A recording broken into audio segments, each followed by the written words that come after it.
The rain fell incessantly over Chicago, creating a veil of water that turned the streets into rippling mirrors. As I drove my taxi, I let the melancholy of the night envelop me like a heavy blanket. The city, once vibrant and full of life, now felt like a collection of trembling lights reflecting the emptiness that had settled in my heart. My life had become a monotonous routine, marked by emotionless rides and superficial conversations. I had lost much more than just a girlfriend. I had lost the ability to dream, to desire something beyond the next fare. Raindrops drummed on the roof of the car, and I drifted into thought. I remembered when life was full of promises and uncertainties. The laughter, the plans, the dreams that never materialized. The past seemed like a distant echo, and I was trapped in that echo, unable to move forward. As I drove through the deserted streets, a sense of solitude enveloped me. I glanced in the rearview mirror, hoping to see someone's reflection, but all I saw was darkness. That's when she appeared. A woman with long black hair and a dress that seemed to float like a shadow. She was sitting in the back seat of my taxi, gazing intently out the window as if contemplating something beyond the physical world. A chill ran down my spine as I observed her. "Hi, good evening," I tried to initiate a conversation, but my voice sounded strange even to me, as if I were trying to awaken from a nightmare. She didn't turn. She continued to look outside, the rain sliding down the windows like tears. "Where are you headed?" I asked, forcing a smile that didn't reach my eyes. Silence stretched between us, and the tension in the air became palpable. "Wherever the road takes me," she replied, her voice soft yet carrying an almost tangible weight. Her answer intrigued me. "You don't have a destination in mind?" I pressed, trying to break the barrier that seemed to rise between us. "Sometimes, the destination doesn't matter. What matters is the journey," she said, finally turning to me. Her eyes, deep and sad, seemed to hide secrets I wasn't prepared to unravel. "Are you a philosopher then?" I joked, but the smile faded from my lips when I noticed the seriousness in her gaze. "Life is full of paths we don't choose," she murmured, and I wondered if she was talking about life or something deeper. The rain continued to fall, and the sound of the drumming seemed to echo in my heart. "What's your name?" I asked, feeling the need for some connection. "Clara," she said simply, as if the name carried a weight I couldn't comprehend. Time seemed to drag as I looked at her, trying to decipher the mysteries surrounding this enigmatic woman. The conversation flowed strangely, as if we were dancing on a tightrope between the real and the ethereal. "Do you believe in ghosts?" I found myself asking, curiosity overtaking me. She smiled faintly but didn't answer. The silence that followed was heavy, and I could feel the tension growing between us. "Have you ever lost someone you loved?" Clara asked suddenly, making my heart race. It was a question too direct, painfully familiar. The face of my lost girlfriend surfaced, like a shadow I couldn't shake off. "Yes," I replied, my voice barely a whisper. "And you?" She hesitated, and for a moment, the world around us seemed to stop. "Me too," Clara finally said, her voice so soft it sounded almost like a lament. "Sometimes, pain keeps us in places we don't want to be." Her words resonated within me, like an echo of emotions I preferred not to revisit. The taxi approached an intersection, and I focused on the traffic, but my gaze couldn't stray from her. "Are you okay?" I asked, noticing the sadness in her expression. Clara looked at me, and for an instant, it felt as if time had stopped. "Sometimes, I just need a little peace," she replied, her gaze distant, as if she were looking at something beyond my understanding. When we finally reached her destination, Clara made no move to get out. The silence between us was palpable, and I wondered what to do. "Are you going to pay for the ride?" I asked, trying to bring reality back. She turned to me, her eyes shining with an intensity that left me speechless. "What is money compared to what really matters?" She paused, and I felt there was more behind her words. Sometimes, the things we value most have no price. Before I could respond, she opened the door and stepped out, leaving the rain cascading down her dress. I looked out the window and saw her figure walking away, her hair blowing in the wind. I sat there, paralyzed, as the taxi door creaked. "Wait! You forgot to pay!" I shouted, but my voice was swallowed by the sound of the rain. Clara's figure disappeared into the darkness, and I found myself alone, surrounded by the emptiness she had left behind. Curiosity consumed me. Who was that woman? Why did she seem so familiar? And, more importantly, why did I feel that there was something profoundly significant about our meeting?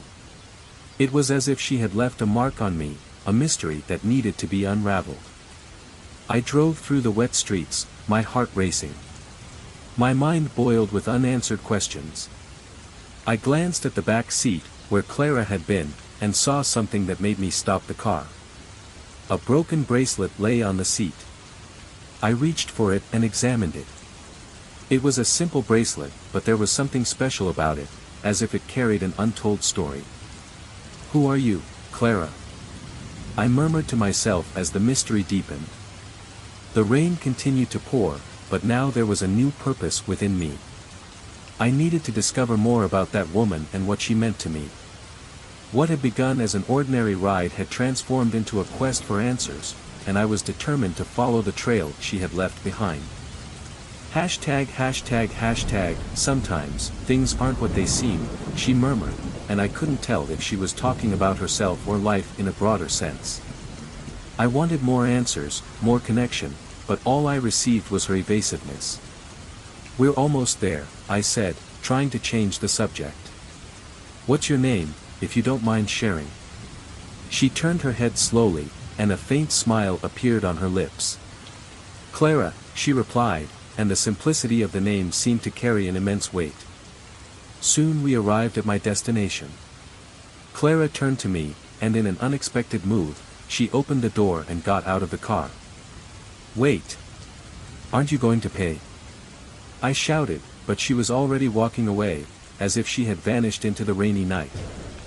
I stood there, perplexed, a mix of frustration and curiosity coursing through my chest. Who was that woman? What was she thinking? And, more importantly, why hadn't she paid? The void left by her departure was palpable, and a sense that our conversation hadn't finished haunted me. That night, I couldn't get Clara out of my head. What was that inexplicable connection? The way she looked at me, as if she were seeing beyond my exterior, intrigued me. I decided I needed to know more about her. The next day, I woke up determined. I grabbed my computer and started researching. What did I hope to find? I wasn't sure, but I needed to do something. The first thing I did was search for Clara Chicago on all the social media platforms I could think of. But nothing. No accounts, no clues. I gave up a little, but something inside me urged me to dig deeper. I began using more specific keywords, and that's when I found something that made my heart stop. An old news article. Clara had died in a car accident 5 years ago. The article was dated, but the images were dark. She was smiling in one of the photos, surrounded by friends. The headline said that the young woman had been a promising artist, but her life was abruptly cut short on a rainy night, just like the one I had encountered her. That revelation hit me like a punch to the stomach. What did this mean? Had I encountered a spirit? Whatever it was, the connection I felt couldn't be ignored. Memories of my own loss began to resurface. My girlfriend, Sophia, had also died in a car accident. The pain of that loss was still fresh in my memory, as if it were yesterday. Why didn't you tell me you were looking for her? Maya, my childhood friend, asked when I found her at the cafe where we used to hang out. Her gaze was concerned, and I knew she had already sensed that something was troubling me. I found a passenger, I began, hesitantly. Her name is Clara. Turns out she died 5 years ago in an accident. Maya's eyes widened in surprise. You're kidding. And you thought that wasn't important enough to tell me? It's not just that, I said, trying to summarize. She feels so real, Maya. I talked to her. And now I'm starting to think she might be a spirit trapped here. Maya fell silent for a moment, digesting my words. Do you think she's trying to communicate with you? Sometimes, spirits get stuck between worlds because of unresolved issues. I nodded, feeling a mix of fear and curiosity. That makes sense. Clara was so sad. I feel like she needs help.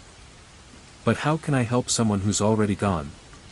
We need to find out more about her life, about what happened in the past. If she's trapped here, maybe there's something we can do to free her, suggested Maya, her eyes shining with determination. The first thing we need to do is visit the accident site, I said, feeling a wave of nervousness. What was I hoping to find? And what if we uncovered something that triggered the pain?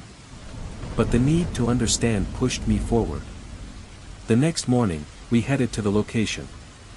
The weather was overcast, and a light rain seemed to follow us, as if nature was aligning with our purpose. The place was an intersection, and there was the makeshift memorial. Wilted flowers, photos of Clara and other victims, and burned candles were a reminder of a tragedy that had left its marks. It's here, I murmured, my heart heavy. The sadness was palpable, and I felt that Clara was somehow present around us. I looked at Maya, who was examining the site with a serious expression. She crouched down and picked up a broken bracelet from the ground, the rain's light reflecting off its metallic surface. This must have belonged to her, Maya said, holding the bracelet as if it were a precious treasure. It could be a sign that she's still tied to something.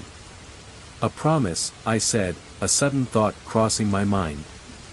She must have made a promise to her sister, something that prevents her from moving on. Maya nodded, and I felt that we were getting closer to something important. We need to find out more about that sister. Maybe she knows something that can help us understand what Clara needs to be freed. Yes, we need to find her, I agreed, determination growing. I can't leave Clara like this. She needs help, and I want to be part of that. The raindrops drummed on the roof of my taxi as I drove through the streets of Chicago, a city that was becoming increasingly familiar yet still felt strangely distant. The melancholic weather matched my dark thoughts. There was something unsatisfactory about my life, a monotony that left me restless. The city lights reflected in the puddles, creating an almost surreal scene. But that night, everything changed when Clara entered my car. After that first ride, her image wouldn't leave my mind. The way she gazed out the window, lost in her thoughts, intrigued me. I tried to strike up a conversation, but her responses were evasive, as if there were an invisible wall between us. Do you live around here? I asked, trying to break the ice. She simply nodded, keeping her eyes fixed on the rain streaming down the window. Do you like Chicago? I pressed. There are so many cool places to check out. She only murmured something I couldn't quite catch. Frustration began to grow in me, but at the same time, there was a burning curiosity. What lay behind that distant expression? What brought her there on that rainy night? When she got out of the car without paying, my instincts as a taxi driver kicked in. It wasn't just the money that bothered me, it was the feeling that something was off. A passenger who didn't say goodbye, who didn't care to connect. And then what happened next left me perplexed. I needed to know more about her. The research started simply. I opened my laptop the next morning and typed in Clara's name. The information I found was a punch to the gut. A beautiful young woman full of life who had died in a car accident 5 years ago. My heart raced. What did this mean? Was the person who entered my taxi a lost spirit? A ghost? Memories of my own loss flooded back. A familiar pain that I tried to bury but always returned to haunt me. The image of my girlfriend, smiling, followed by the scene of the accident. The guilt, the despair. I closed my eyes and took a deep breath, trying to push the memories away. But now, Clara seemed to be an extension of my own pain. Alex, are you okay? Maya's voice sounded like a distant echo. I had found her in a cafe, trying to share with her my discoveries. She looked at me with concern. You don't seem like yourself. Maya, you won't believe what I found. I began to tell her about Clara, the accident, and the strange feeling I had when she entered my taxi. She's dead. 5 years ago. And I saw her. She was in my car. Maya frowned, thoughtful. Do you think she could be a trapped spirit? That's intense. I don't know, but something tells me I need to help. I feel like she's looking for something. Hashtag. The idea that Clara could be a lost spirit still tethered to this world made my heart race. I couldn't ignore it. We decided to go to the site of the accident. The sky was overcast, and the atmosphere carried a weight that felt almost palpable. Upon arrival, I found an improvised memorial on the sidewalk, wilted flowers, and burned candles. It was a tribute to the young woman who had lost her life there. The place seemed shrouded in profound sadness, and I couldn't shake the chill that ran down my spine. Maya, look! I pointed to the ground. A broken bracelet was partially buried in the dirt, the metal fragments glinting in the dim light. It must have belonged to Clara. This has to mean something to her. Maya crouched down and picked up the bracelet, holding it between her fingers. This is very symbolic. It could be the key to understanding what happened to her. Clara's presence began to become more frequent. In moments of solitude, she would appear, her ethereal image wrapping me in an aura of sorrow. There was a desperation in her gaze, and I couldn't ignore the feeling that she was pleading for help. What do you need, Clara? I would ask, but the answers never came. Just a deep, unbearable silence. Alex, you need to take care of yourself too, Maya warned me during one of our conversations. This situation could affect your sanity. You've dealt with a lot of pain. But I was determined. Clara was trapped between this world and the next, and I couldn't leave her there, tormented and alone.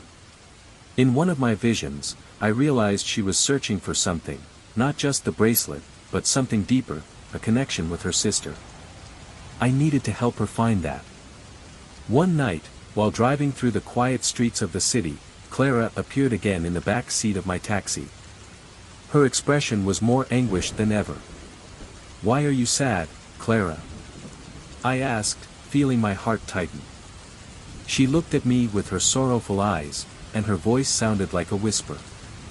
I can't rest. My sister, she doesn't know. I can't leave it like this. There was genuine pain in her words, and the connection between us intensified. I will help you, I declared, feeling determination welling up inside me.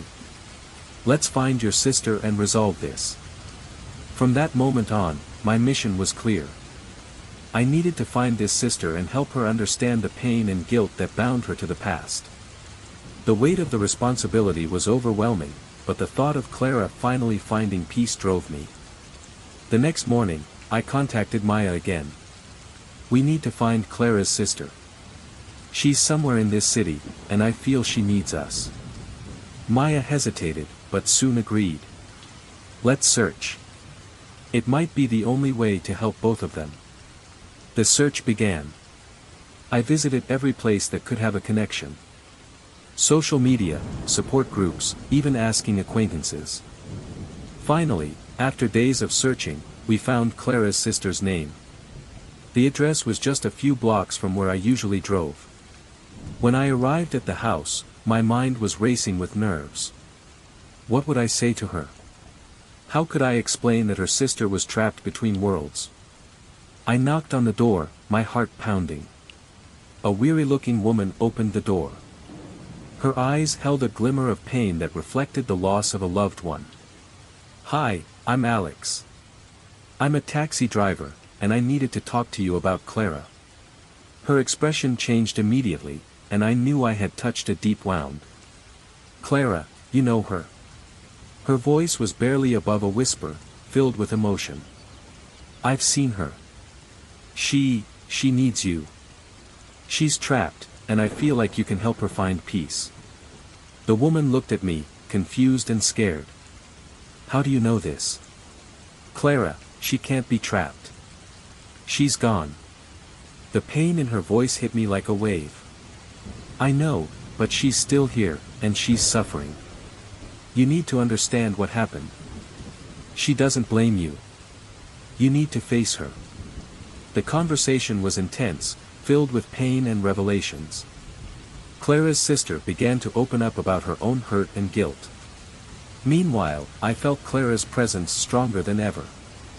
She was there, watching, waiting for her sister to finally have the courage to confront what had happened. In that moment, I realized that the healing of Clara and her sister was intertwined. They would need each other to find peace. Their connection was profound, and I just had a role to play. I wasn't just helping Clara, I was helping myself cope with the pain of losing someone I loved. As the conversation unfolded, I knew I was getting closer to bringing Clara back into the light. There was a powerful force in acceptance, and I was determined to make it happen. And so, while Clara's sister cried and freed herself from her burden, I felt Clara's presence around me becoming lighter. The weight of sadness was beginning to dissipate, and I could only hope this was a sign of what was to come. The night was heavy, as if the world had decided to suffocate me with its own shadows. The rain fell incessantly, pounding against the glass of my taxi in a frantic rhythm, as if trying to alert me to something I still didn't understand. I was lost in my thoughts, reflecting on how monotonous my life had become. But deep down, I knew there was something more. Something calling to me, though I didn't know what it was. That's when I saw her. A feminine figure suddenly appeared in the back seat of my taxi, like a ghost emerging from the fog. My heart leaped in my chest. Clara. Her name echoed in my mind, a strange and hypnotic melody. She stared blankly out the window, her expression distant and sad. I tried to strike up a conversation, something simple, but she responded evasively, as if she were in another world. Are you okay? I asked, trying to break the ice. Do you always drive around here at night? She merely shook her head, her eyes still fixed on the wet street. For a moment, I thought maybe she wasn't really there, that all of this was an illusion brought on by loneliness and rain. But her presence was palpable. When she exited the car without paying, a mix of confusion and curiosity washed over me. Why hadn't she said anything? Why did she seem so distant? I was seized by an urgent need to understand who Clara was. As soon as she vanished into the darkness, my mind began to race. In the following days, I dove into an investigation that would become an obsession. The lights of my computer shone brightly in the dark, and minutes turned into hours as I frantically searched for information about Clara. Then, the truth hit me like a punch to the stomach. Clara had died in a car accident 5 years ago. The words on the screen began to swirl, and I felt the weight of the world crash down on my shoulders. A wave of memories flooded back, bringing forth the pain I had buried. My girlfriend, also lost under similar circumstances. The echoes of the past reverberated in my mind, and I found myself back in the scene of my own suffering.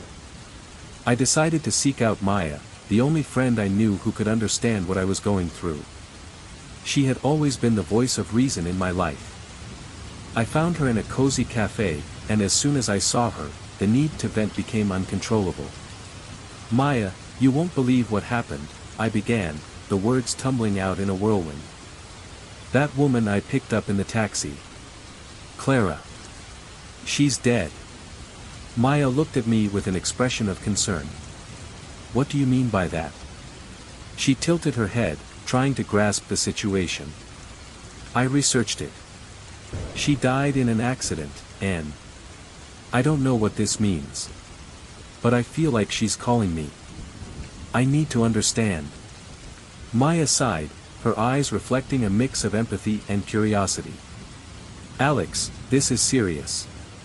You might be dealing with something beyond your understanding. ###. Some people believe that spirits can become trapped between worlds. Clara might be trying to communicate with you. Her words echoed strongly. A part of me wanted to dismiss it as a figment of my imagination, but another, deeper part felt there was truth there. The mystery of Clara intrigued me more and more. I decided I needed to visit her and discover what was really happening. That night, Maya and I went to the accident site. The rain had stopped, but the atmosphere was still heavy. The city lights sparkled in the distance, but here, everything felt dark. When we arrived at the makeshift memorial, a wave of sadness enveloped me. Wilting flowers, extinguished candles, and letters left by strangers who had never known Clara. The silence was deafening. "Maya, do you feel this?" I asked, looking at the memorial. It was as if the air was thick with pain and regret. She nodded, glancing around. "It's like the energy of this place is trapped here. Let's look for something that might help us understand." That's when I found a broken bracelet, discarded among the items. The metal was cold and worn, but there was something familiar about it. "Look at this, Maya," I exclaimed, holding up the bracelet. "I think it's important." Maya stepped closer, examining the bracelet carefully. Maybe it belonged to Clara. It could be a symbol of the promise she made to her sister. I could feel my connection to Clara growing stronger. It was as if she were guiding me, directing me toward the truth. We began to investigate more about Clara's sister, but the information was scarce. I continued to see Clara frequently, her image becoming more ghostly with each encounter. Her sorrow was palpable, and I couldn't ignore it. In one of those visions, Clara appeared beside me, her gaze pleading for help. "Why are you so sad?" I asked, feeling a growing ache in my heart.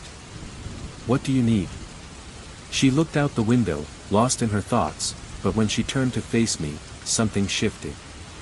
"I'm trapped, Alex. I need my bracelet. It's all I have left." Her voice was a whisper, but the urgency in her words was intense. The nights turned into nightmares. I began to see Clara everywhere, her desperation wrapping around me like a heavy fog. Each vision grew more harrowing, and I could feel her suffering as if it were my own. One night in particular, I was consumed by a horrific vision of the accident. The sound of twisting metal, Clara's scream, and the guilt I felt regarding my own girlfriend. "Why can't you leave me alone?" I screamed into the dark, the pain almost unbearable. But Clara wouldn't let me go. She became increasingly present. I knew I couldn't go on like this. I needed to confront the situation, and quickly. The idea of contacting Clara's sister emerged in my mind as a final hope. But at the same time, I felt a chill run down my spine. What if she didn't want to talk about the past? The pain could be unbearable, and I didn't know how to handle it.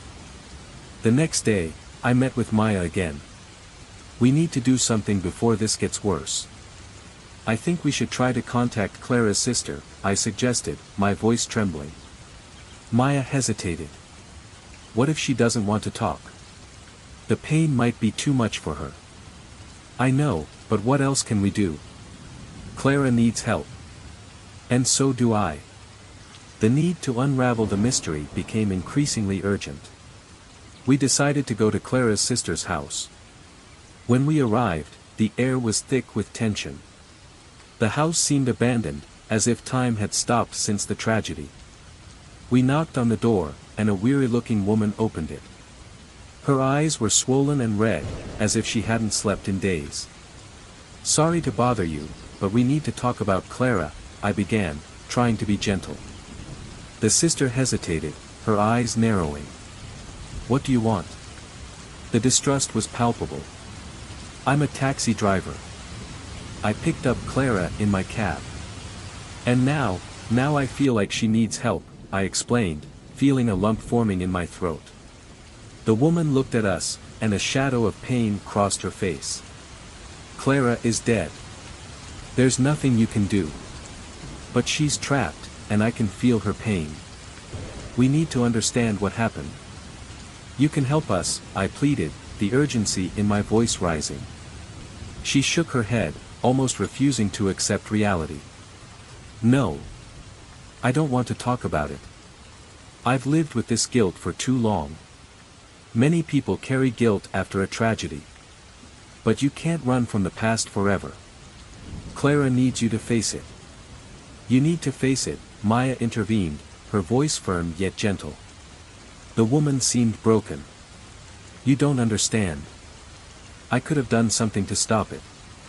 If I had been there, if I had, her voice faltered, and tears began to slide down her face.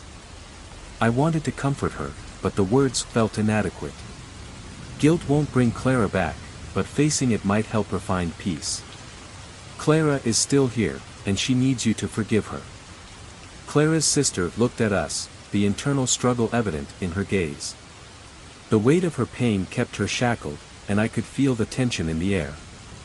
If I could have done something differently, she murmured, as if trying to find solace in her own words. We all make mistakes. I felt the chill of the Chicago night invade the car as I drove through the streets, the sound of rain tapping on the taxi's roof keeping me company. The thick fog mingled with the city lights, creating an almost ethereal scene. In moments like this, my mind would often wander, contemplating the monotony of my life. However, ever since I met Clara, everything changed. She was on my mind, a constant presence I couldn't ignore.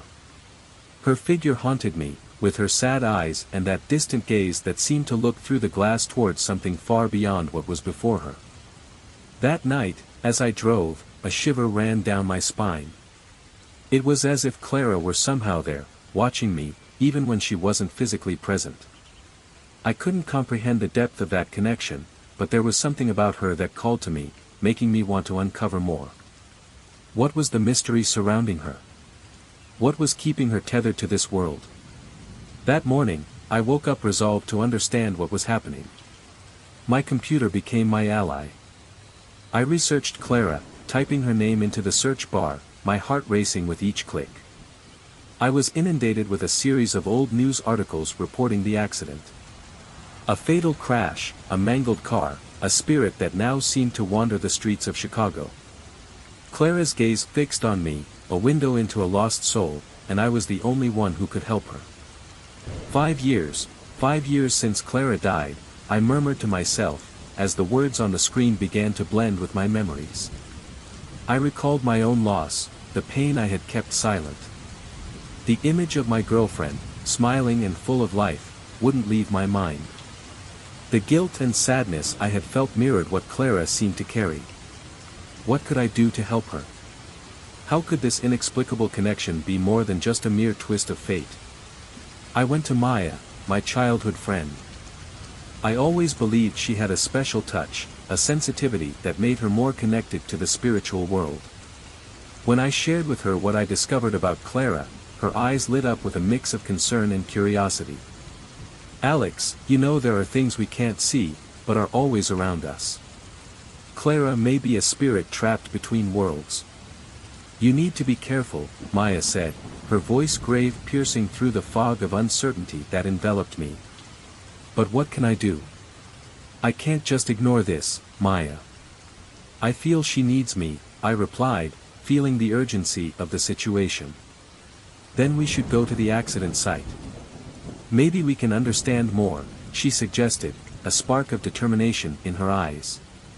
We went to the accident site the following day.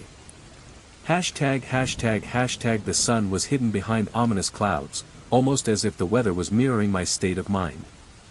Upon our arrival, I found an improvised memorial. Wilting flowers and burnt-out candles were scattered around, and a sense of sadness permeated the air. In the center, a broken bracelet caught my attention. It was a symbol of something important, and I felt compelled to uncover what it represented. Is this hers? Maya asked, looking at the bracelet as she crouched to pick it up. I don't know, I replied, but something deep inside me told me it had a more profound connection. She was searching for something, and maybe this is what she needs. As she held the bracelet, a cold breeze swept by us, and I felt Clara's presence more strongly than ever. I could almost hear her whisper, but the words never reached me. It was as if she were screaming in an overwhelming silence, asking for help. In the following days, Clara began to appear more frequently. Sometimes she was just in the corner of my vision, her face sad and her eyes filled with despair. Other times, her presence felt almost tangible, as if she were truly there, watching me, pleading for me to understand her pain. One night, while I was driving, I saw her reflected in the rearview mirror. "Alex," she whispered, and I almost slammed on the brakes. "Help me." "Clara, what do you need?" I asked, my voice trembling. "I need the bracelet," she replied, her image starting to blur. "You need to find the bracelet." From that moment on, I knew I had to learn more about Clara's story and her sister. My heart was torn between the desire to help Clara and the pain that my own past still caused me. I needed to free myself, and perhaps by helping her, I would also find healing. Maya and I decided to hold a séance. It was an idea that made me nervous, but there was no more time to waste. That night, candles were lit around us, creating an almost mystical atmosphere. The air was heavy, and I could feel the energy pulsing around us. "Clara, if you're here, please show us a sign," I pleaded, holding Maya's hand. A cold wind swept through the room, making the candle flames dance. "Alex," Clara's voice echoed, and I felt her presence closer than ever. "The bracelet is my promise to my sister. She needs to understand." "Maya, did you hear that?" I said, my heart racing. "Yes, I heard," she replied, looking as attentive as I was. "Clara, what happened between you and your sister?" She blames herself for my death," Clara began to manifest, her image becoming clearer. "She thinks she could have done something to save me." I realized that the pain Clara carried was not just hers, it was also the pain of the sister left behind. "You need to tell her that it's not her fault," I suggested, feeling the urgency of the situation. "I can't," Clara replied, the sadness in her voice palpable. "I am trapped between two worlds, and I can't find peace." "But you need to try, Clara. Your sister needs to know that you forgive her," I insisted, feeling the pressure in my heart increase. "I don't know if I'm strong enough," she whispered, and the lights began to flicker, as if the room itself were responding to her anguish. "Together, we can do this," I said, my determination growing. "You are not alone, Clara." At that moment, I realized that the connection between us was more than mere chance. It was a deep bond, a quest for redemption and forgiveness. As the energy of the séance intensified, I knew we needed to find a way to free her. The broken bracelet, the unfulfilled promise, everything was a symbol of what Clara and her sister needed to confront. "Alex, you have to be strong," Clara said, her voice now clearer. "I need your help to free my sister. Please, help us." "I will do whatever it takes," I promised, my heart burning with the determination not only to help Clara but also to confront my own ghosts. The rain had stopped, but the air was still heavy with humidity, and the city seemed wrapped in a shroud of fog. I was sitting on a park bench, watching the wet leaves and the reflection of the city lights in the puddle. It was as if everything around me was in a state of suspension, just like my life. Clara's presence haunted me, a constant in my mind, as if her essence were glued to me. The weight of her sadness began to affect me in ways I couldn't comprehend. "Alex, are you okay?" Maya's familiar voice interrupted my thoughts. Looking to the side, I saw her concerned expression. "You haven't said much since you started seeing Clara." "No, I'm not okay," I replied with an exasperated sigh. "She's becoming more intense, more desperate. I feel like she's in danger, and the more I try to help, the more I feel pulled down." "Maybe you need to confront this head-on," Maya suggested, sitting down next to me. "If Clara is truly trapped between worlds, maybe you need to help her find freedom." "How?" I turned to her, frustration evident in my voice. "How can I help a lost soul? I'm just a taxi driver, Maya." I'm not a medium or anything. She looked at me, her eyes shining with determination. You have a connection with her, Alex. You see her. You feel what she feels. This is not a coincidence. You could be the key to helping her find peace. But what about me? I can barely cope with my own pain, I murmured, getting lost in my thoughts. The memory of my girlfriend, the pain of loss, was still a constant shadow in my life. How could I help someone face their demons when I was battling my own? We need to go to the accident site, Maya said, her voice firm. Maybe there's something there that can give you a clue about how to help Clara. Something that can connect you both. The idea unsettled me, but I knew it was the only way to understand what was happening. Nodding, I agreed. Okay. Let's go. We drove to the accident site, a stretch of road that seemed ordinary but carried a deep sadness. When we arrived, the atmosphere was heavy, as if grief had settled into that place. An improvised memorial was set up by the roadside, wilted flowers and burned-out candles honoring Clara's memory. Look at this, Maya murmured, pointing to the flowers. It seems like many people feel her loss. As we walked toward the memorial, Clara's presence seemed to intensify. I felt a shiver run down my spine. Clara? I called, almost in a whisper. Are you here? Maya turned to me, her eyes wide. Alex, did you hear her? No, but it feels like she's close, I replied. As if the air is denser. We stopped in front of the memorial, and my attention was drawn to a broken bracelet lying among the flowers. It was a simple object, but there was something extraordinary about it. I reached out and picked it up. The bracelet was adorned with small charms, and one of them had a letter engraved on it. Maya, do you see this? I asked, holding the bracelet in my hand. She leaned in to take a closer look. I think this could be important. It might be something Clara was searching for. Do you think this could relate to her sister? I was beginning to piece things together. Clara was desperately searching for something that connected her to her sister. But what exactly did this object mean?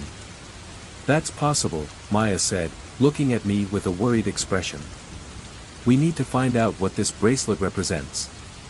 It could be the key to freeing her. In that moment, Clara's vision materialized before us, her pale and anguished expression visible. I felt paralyzed.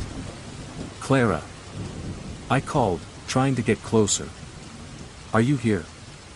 You need to help me. She whispered, her ethereal voice almost lost in the wind. The sadness in her eyes was palpable, and the pain I felt for her intensified. Clara, what happened to the bracelet? I asked, my voice trembling. Where is your sister? She looked at the bracelet I was holding. ###promise. For my sister. Her voice faded, and the anguish in her eyes seemed to pierce through me. I can't find peace.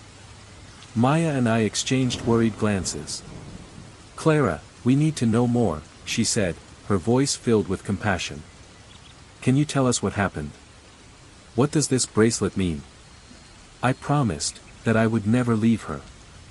Clara replied, her voice now a lament. But I failed, and now I'm trapped. I felt my heart tighten.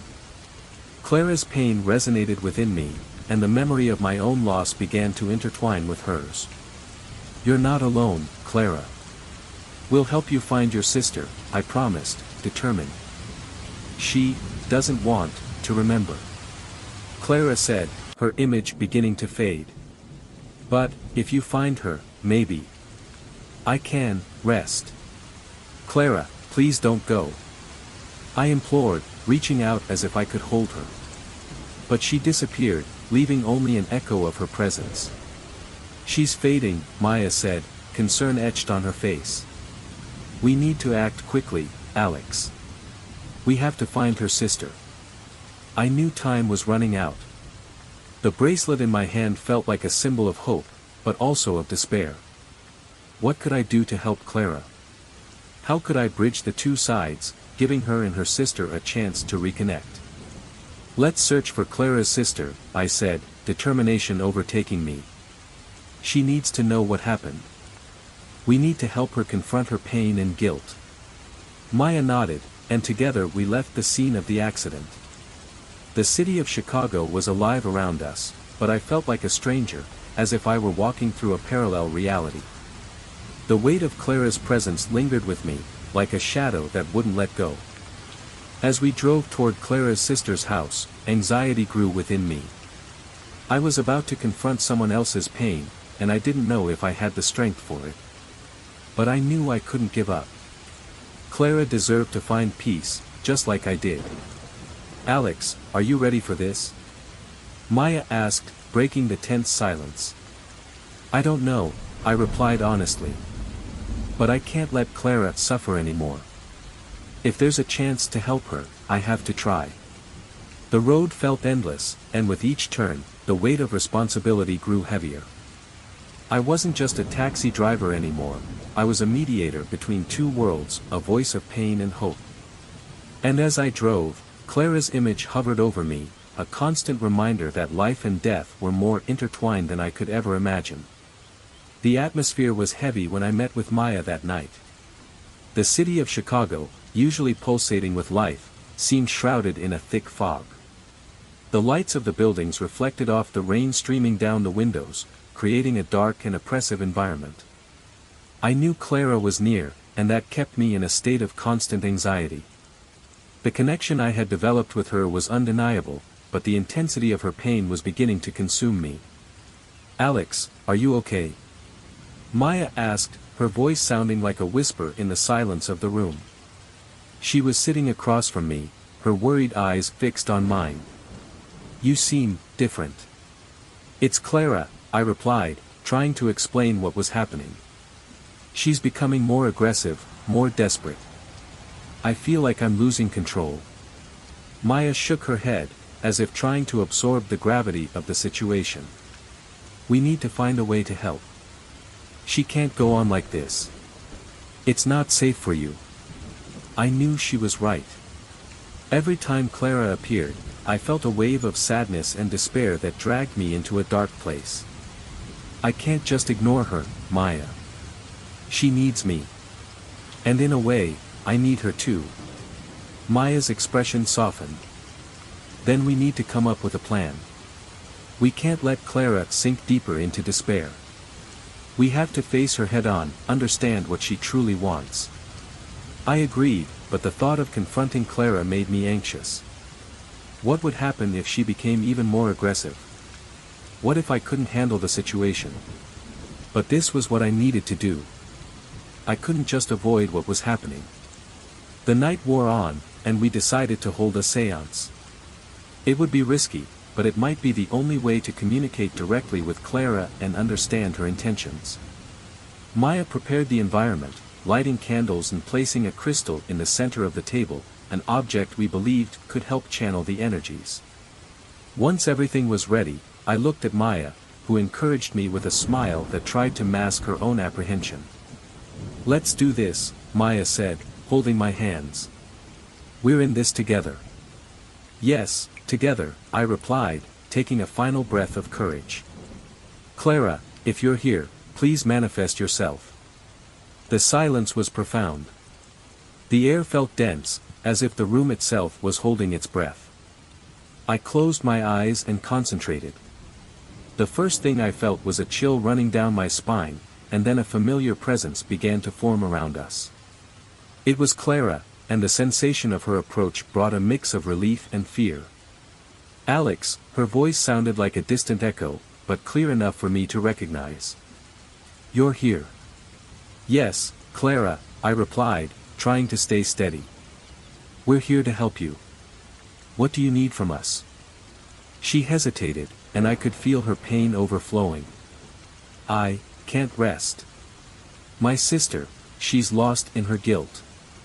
I can't leave her. You're trapped here because you couldn't set yourself free, right? Maya interjected, compassion in her voice. You need to confront your sister. That's what keeps you bound. I can't, Clara replied, her voice now filled with anguish. She blames me. I left her alone. The sadness was palpable. I could feel her tears, even without seeing them. But you don't have to carry that burden alone. If you open up to her, maybe you can finally find peace, I said, trying to encourage her. I don't know if she'll forgive me, Clara murmured, her voice almost a whisper. What if she doesn't want to hear me? What if she continues to blame herself for what happened? Maya and I exchanged glances, understanding that the key to freeing Clara lay with her sister. We needed to convince her to face her own past. Clara, I spoke firmly, we can help her, but you need to be strong. You need to show her that you're still here and that you love her. But how? Clara questioned, her voice now filled with despair. What if I lose her even more? The connection between us was growing more intense. Clara's pain felt intertwined with my own, and I remembered my girlfriend, the loss that still haunted me. I didn't want Clara to go through what I had endured. You won't lose her, Clara. You need to be brave. If you don't try, you'll be trapped here forever. She fell silent for a moment, and I could feel the internal struggle she was facing. I want to try. But I'm scared. I'll be by your side, I assured her. We'll do this together. With one last breath, Clara manifested even more intensely. I need to go to her, she said, determination beginning to shine in her voice. But I can't do it alone. Maya and I exchanged glances, realizing that Clara's guilt and despair were like chains binding her to this world. Let's go to your sister. You need to connect with her, Clara. And we'll be there to help, I said, feeling the urgency of the situation. The intensity of Clara's presence began to increase. The air around us vibrated with her energy. Thank you so much, Alex. I don't know what I would do without you, she said, her voice now stronger but still filled with sadness.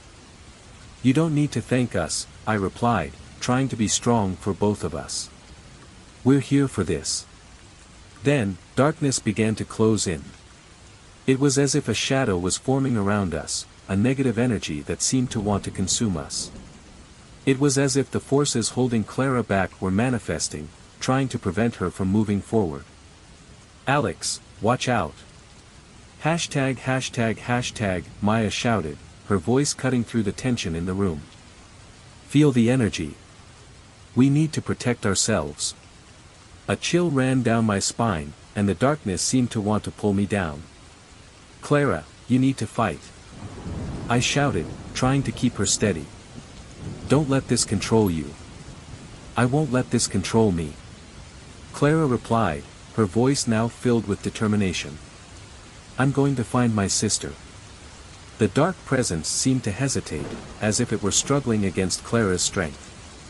I could feel that this was a decisive moment.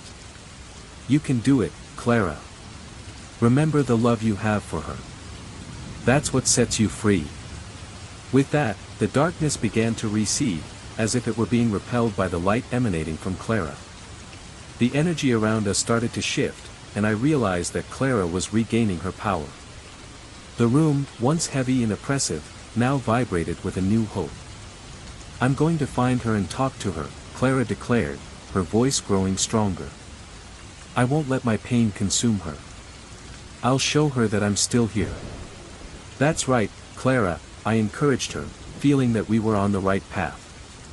You're in control now. The once dark presence began to dissipate, and I knew it was time to act. Let's go, Clara. It's time for you to face what happened. And we'll be by your side, I said, determination growing within me. Yes, Clara replied, and I saw her shining with an inner light that made her almost ethereal. With one last glance between Maya and me, she prepared for the next step. We're ready, Maya affirmed, holding my hands firmly, and I felt the connection between us strengthen once again. Together, I said, certain that we were about to face whatever lay ahead. And so, We prepared for the journey that would lead us to Clara's sister, aware that the road ahead would be difficult but necessary. The atmosphere was charged with tension and expectation. Maya and I had arranged a meeting with Clara's sister, and my heart raced in my chest as we waited in the small meeting room of a cafe in downtown Chicago. The rain, which had not stopped since my first interaction with Clara, seemed to intensify the somber atmosphere around us. Drops ran down the windows, and I found myself thinking about what could happen here. Would Clara's sister be ready to confront her past? Or would fear and guilt still keep her trapped? When the door opened and a woman with a lost look entered, my stomach churned. It was like looking into a reflection of pain. She had features reminiscent of Clara, but the weight of sorrow on her shoulders made her almost unrecognizable. Maya and I exchanged a glance, and I knew we had to be strong. She sat down at the table, and silence settled in, heavy and uncomfortable. "Hi," I said, trying to break the ice. "My name is Alex, and this is my friend Maya." She nodded slowly, not really looking us in the eyes. "Hi," she replied in a low, trembling voice. "I'm Lidisha." The way she spoke the name made my heart ache. It was as if the very sound of her voice was laden with unexpressed feelings. What could I say to make her feel at ease? What could I do to guide her through the pain that consumed her? "Lidisha," I began, trying to speak softly. We want to help you. About Clara. We know that she is with you, in some way." She looked out the window, getting lost in the raindrops that slid down, as if trying to escape the conversation. "Clara," she murmured, and the pain in her voice was palpable. "She is gone. I can't deal with this." "Many people can't," Maya intervened, her voice soft and soothing. "But sometimes, facing the pain is the first step toward healing. Clara is still here, and she needs you." Lidisha turned to us, finally meeting our gaze. Her eyes were filled with tears, and I felt a wave of empathy. "You don't understand. I didn't do enough. If I had done something differently, maybe she would still be alive." The guilt that consumed her was evident. It was as if an invisible weight rested on her shoulders, and I knew that if we could help her let go of that, we could also help Clara. "Lidisha, you can't carry this guilt alone," I said, trying to be firm. "Clara never wanted you to feel this way."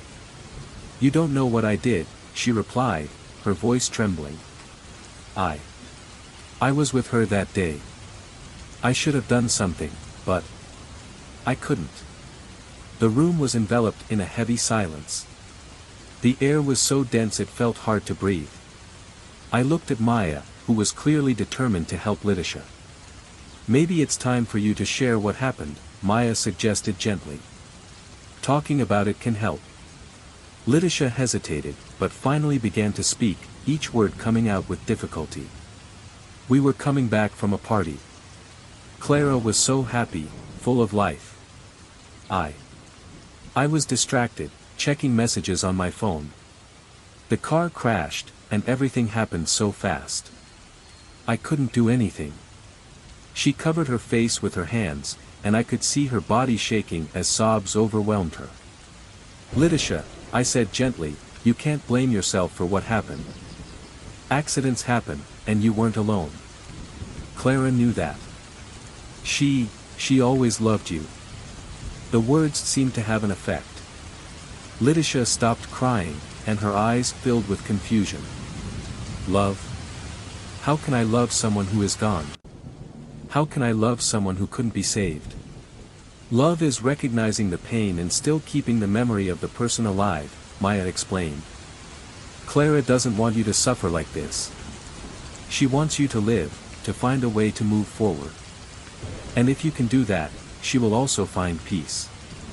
A light of understanding began to shine in Lidisha's eyes. Do you really think she is still here?" Her voice was tinged with hope and doubt. "Yes," I affirmed, feeling a strong connection to Clara. "She is with you, always. And she wants you to listen to her. If you can open up and let your pain out, we can help set her free. Maya looked at me, and I knew we were in sync. The moment was delicate, and I felt we were about to touch something profound. What do you feel when you think about Clara? Maya asked gently.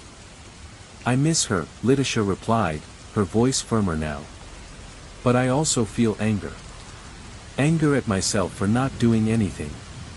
And what if you could, in some way, reconnect with her? I suggested. What would you say? Lidisha closed her eyes, and for a moment, the room fell silent again. Then her words began to flow. I'm sorry, Clara. I'm sorry for not protecting you. I miss you so much. You meant everything to me, and I can't live without you. At that moment, a chill swept through the room, and a strange sensation began to form. The light seemed to flicker, and I realized that Clara was present, listening to every word. What I didn't know was that this connection could be more intense than I expected. Clara, I said, feeling the need to address her. If you're here, show us that you still care. Let Lidisha feel your presence. Lidisha's eyes opened, and she looked around as if she were perceiving something she hadn't seen before. Clara, she called, doubt mingling with hope. Are you here? A gentle breeze swept through the room, and a shiver ran down my spine. I knew Clara was there, and the energy in the air seemed to shift. Lidisha looked at me, her hands trembling. Do you feel that? Yes, I replied, trying to remain calm. Clara is here. She's listening to you. Tears began to slide down Lidisha's face again, but now they were tears of release. Clara, I miss you so much. I want you to know that I love you and that I will always love you. That declaration seemed to resonate in the air, and for a moment, everything fell silent. What felt like an eternity passed, and then, with a whisper almost imperceptible, a familiar voice echoed in the room. I love you too, Lidisha. I will always be with you. Hashtag. The atmosphere instantly became lighter, and I knew in that moment that Clara was finally making her presence known. Lidisha's tears stopped, and a smile began to form on her face. Clara, she murmured, looking into the void as if she could see her sister. She wants you to let go of the guilt, I said, encouraging her. Let it out of you. Lidisha took a deep breath, and with a tremor in her voice, she continued. Clara, I promise I will try. I promise I will live for both of us. I will remember you with love, not with pain. As soon as she finished speaking, the room seemed to glow with a soft light, and I knew that Clara was finally finding peace. It was as if the weight that had been hanging over Lidisha was being lifted, and the connection between the two sisters was being restored. I know you're here, Clara, Lidisha said, now with renewed confidence. Thank you for listening to me. Thank you for loving me even when I didn't deserve it. At that moment, Clara's presence seemed to intensify, and I knew that the release was about to happen. The mixed emotions of pain and love were finally transforming into something pure and beautiful. The love that existed between them was the key to healing, and I was witnessing something extraordinary. The room filled with a soft light, and I knew it was time for Lidisha to let go. That conversation was just the beginning of a new path, a path where love prevailed over pain, where Clara and Lidisha could finally meet in a new light. I was in a state of nervous anticipation when Clara's sister, Anna, joined us in that small room lit only by a few candles. The atmosphere was charged with tension, and I could feel the weight of her pain mixed with my own guilt. Maya was by my side, holding my hand, and I felt her grip, a sign that we were in this together, but it was more than that united us. It was the hope that we could finally take a step towards healing, for both Clara and Anna. I don't know if I can do this, Anna began, her voice trembling with an abyss of pain. She was sitting in an old wooden chair, looking at the floor, her eyes brimming with tears. Talking about what happened. I don't know if I'm ready. Anna, I said, trying to convey all the empathy I felt. I understand it's difficult, but Clara needs you. She's trapped between worlds, and the only way to free her is by confronting what happened. You need to open up to her. Maya looked at me, and I realized that what I was saying was as necessary as it was terrifying. The truth was, I was scared too. Not only of what Clara might do, but of what I might discover about myself. Anna took a deep breath and finally looked at me, her eyes filled with a mix of emotions. What if I can't? What if I end up doing more harm than good? You won't do any harm, I assured her. You'll do the opposite. You'll bring her peace. Clara needs to know that you love her, that you forgive her. That's what will keep her free. At that moment, the candlelight flickered, and a cold breeze swept through the room. I knew Clara was there, watching every movement. I felt an intense presence, and the atmosphere grew heavier. The air was thick with emotion, and I could almost hear the echo of a held breath. Anna, please, Maya intervened. We're here to support you. Clara needs you now more than ever. Don't let fear stop you from doing this. Anna closed her eyes, as if fighting an internal battle. I can't forget. I feel like I could have done something. If I had gone with her that day, maybe we would still be together. Anna's words pierced my heart. I knew that pain, that feeling of helplessness. It was the same feeling I carried regarding my own loss. Anna, I said softly, we can't go back. What happened was an accident. It wasn't your fault. She looked at me, and in her eyes, I saw a mix of anger and sadness. But I should have done more. I was the older sister. I should have protected her. Sometimes, we don't have control over what happens, I replied, trying to calm her. But you can control what happens now. You can give Clara the peace she needs. At that moment, the lights began to flicker, and I felt Clara drawing closer. The atmosphere became even heavier, and I realized that her presence was almost tangible, as if she was wrapping us in a cold, sad embrace. Anna, listen, I said, trying to connect with Clara's spirit. She's here. She wants to talk to you. Please, open your heart. In that moment, Clara appeared before us, a translucent and radiant figure, but her gaze was one of deep sadness. Her presence was undeniable, and I felt my own pain intensifying at the sight of her again. It was as if everything that had happened in the past few weeks was culminating in that instant. Clara, Anna whispered, finally looking at the figure before her. Is that you? Clara nodded slowly, her eyes filled with tears. Anna. I miss you so much. Clara's voice was soft, like a distant melody. I could see that Anna was struggling against a tide of emotions flooding over her. I miss you too, but I can't. I can't live with this. You don't have to carry that weight alone, Clara replied, her voice almost a whisper. I'm here now, and I just want you to know that I forgive you. I don't want you to feel guilty. I want you to live. But how can I live knowing you're gone because of me? Anna cried, tears streaming down her face. I can't. I can't deal with this. You need to let go of this, Anna, I said, feeling the urgency in my heart. Clara doesn't want you to carry that guilt. She wants you to move forward. At that moment, Clara's presence intensified, and I could feel the energy vibrating around us. It was as if every word we exchanged resonated at a frequency that could break the chains that bound her. Please, Anna, Clara implored, her voice now stronger. I need you to forgive me. I need you to let me go. Anna looked into Clara's eyes, and in that moment, I realized her resistance was beginning to fade. But what if I can't? What if I have to live with this pain forever? You don't have to, Clara replied, her essence shining brightly. The pain doesn't have to be your companion. I'm lost, but your love can guide me back. Love is stronger than pain, Anna.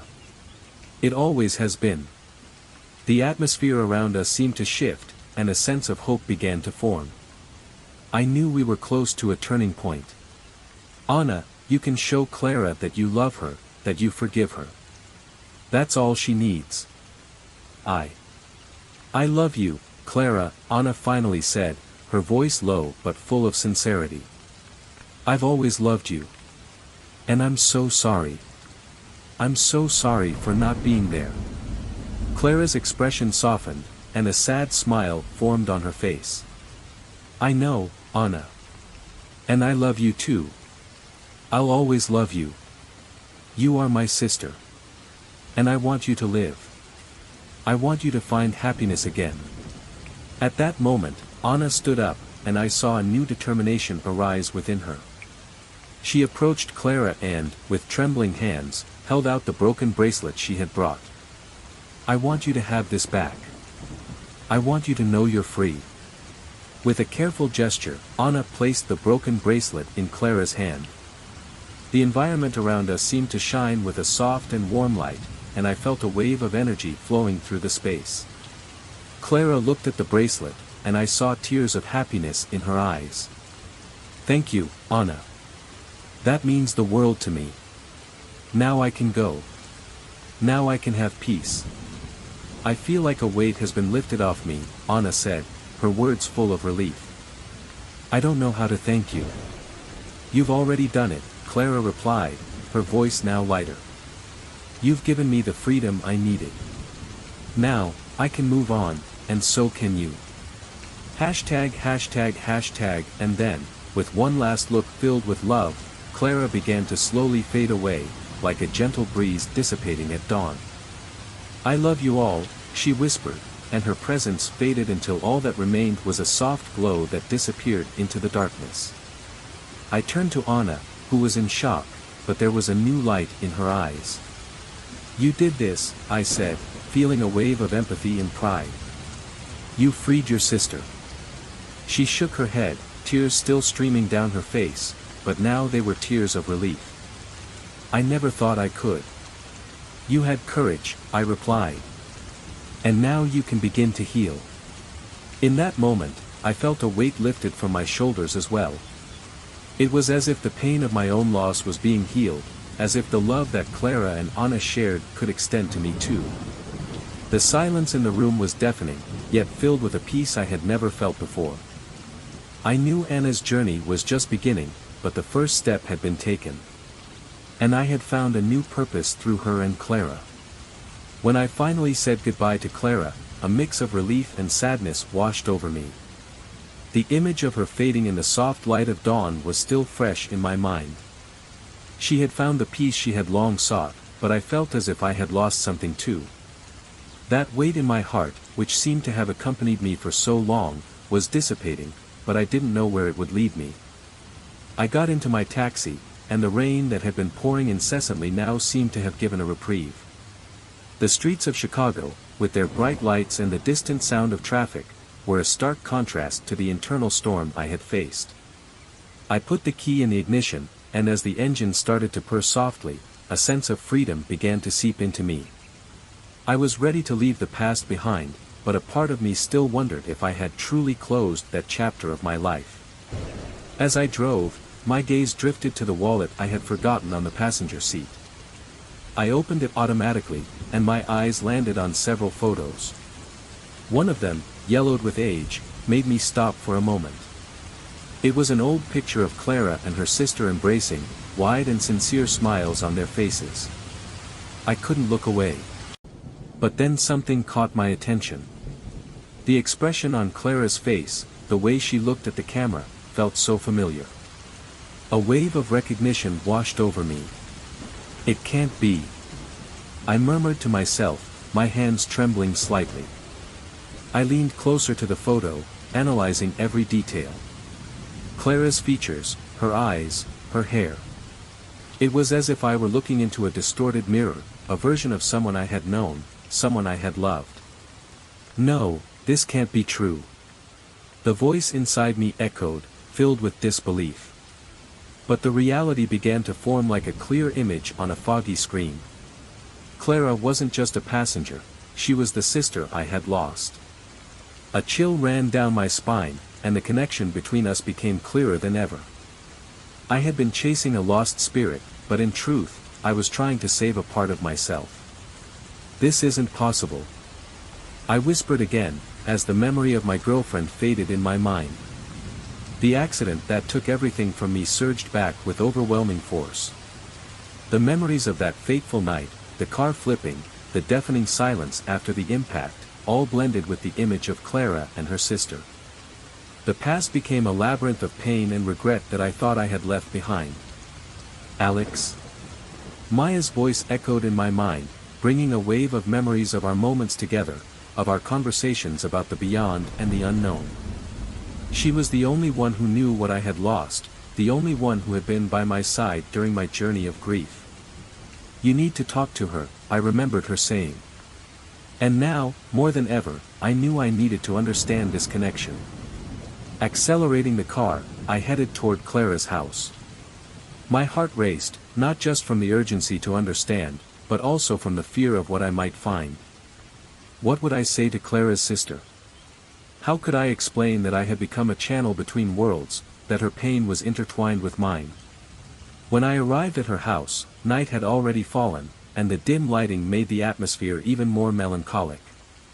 I knocked on the door, hope and apprehension mixing in my chest. As soon as the door opened, I saw Clara's sister's confused gaze. Her eyes were puffy, as if she hadn't slept in days, and the sadness seemed to permeate every corner of her expression. Alex. She began, and the sorrow in her voice made her seem even more vulnerable. What are you doing here? I need to talk to you. My voice sounded firm, but I wasn't sure if I was really ready for what was to come. About Clara. She hesitated, and I noticed the pain hiding behind her expression. I don't want to talk about it. It's been 5 years, please, just go. I know it's hard, but I found Clara. She called to me. I helped her find peace, but you need to understand that there's something more that needs to be resolved. The desperation in my voice seemed to echo Maya's words, and I didn't want to give up. She's still trapped here, tied to the pain you carry. Trapped? What do you know about that? Anger and pain mingled in her response, and I realized that every word I said could be a trigger. I know you blame yourself for her death. That you believe you could have done something differently. But Clara doesn't want you to carry that weight. She wants you to live, to find happiness again. I hesitated, but I couldn't stop now. I also lost someone I loved. I know what it's like, that pain that never fades. She looked at me, her eyes shining with contained tears. You don't know anything. You don't know what it's like to lose someone you love. You don't know what it's like to live with that guilt. I do, I said, feeling my own pain resurface. I lost my girlfriend in a car accident. And for a long time, I blamed her. But I learned that forgiveness is the only way to move forward. Clara needs you. And you need her. Clara's sister seemed to waver, struggling between her pain and the need to believe. What if I can't? What if I lose her again? You won't lose her. You already lost her, but now it's time to accept and let her go. The truth in my words seemed to resonate in the air, and I knew it was now or never. Clara is waiting for you. She took a deep breath, and silence settled between us, heavy and tense. Then, finally, she nodded. Okay. What do you suggest we do? Let's do this together. I'll help you connect with Clara. We need to create a safe space where you can open up and allow Clara to come to you. Reluctantly, Clara's sister agreed. We entered her home, and I prepared the environment.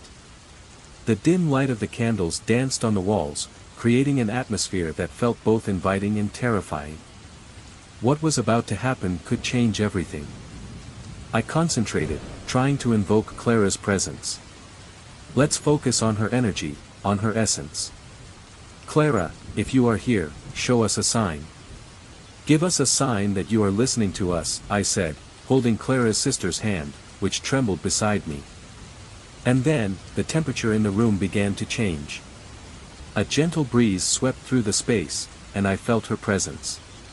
It was like an embrace wrapping around our bodies, bringing an unexpected comfort. "Clara, are you here?" I asked, and Clara's sister turned to me, her eyes wide. "Yes, I feel her," she said, her voice trembling but filled with hope. "Clara, please manifest yourself. Your sister needs you," I pleaded, feeling the energy around us intensify. And then, as if someone had turned on a light, Clara's figure began to materialize before us. She looked radiant, but her eyes were filled with sadness. "Why didn't you let me go?" she asked, the pain in her voice echoing in the air. "Because I can't live with this," Clara's sister replied, desperation leaking from her words. "I feel like I could have done something to save you. You meant everything to me."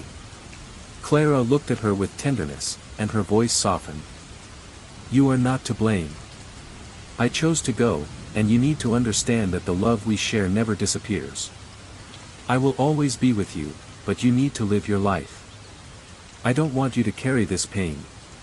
Tears began to roll down Clara's sister's face. "I didn't know. I didn't know you wanted me to move on. I want you to be happy. And I want you to know that I am at peace now. What happened wasn't your fault. I promised I would always be with you, and I still am. But you need to let me go."